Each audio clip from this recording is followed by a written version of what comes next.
Piduguralla municipal vice chairman TDP కైవసం చేసుకుంది. 30వ వార్డుకు చెందిన పున్నం భారతిని వైస్ చైర్మన్ గా ఎన్నుకున్నారు కౌన్సిలర్లు. పిడుగురాళ్ల మున్సిపాలిటీలో మొత్తం 33 మంది కౌన్సిలర్లుండగా ఎన్నికకు 17 మంది కౌన్సిలర్లు హాజరయ్యారు.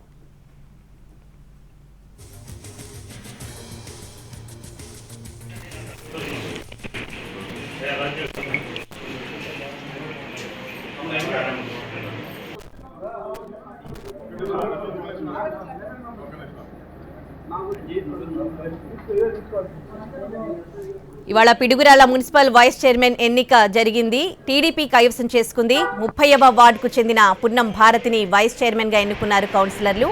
అయితే పిడుగురాళ్ల మున్సిపాలిటీలో మొత్తం 33 మంది కౌన్సిలర్లుండగా ఎన్నికకు 17 మంది కౌన్సిలర్లు మాత్రమే హాజరయ్యారు.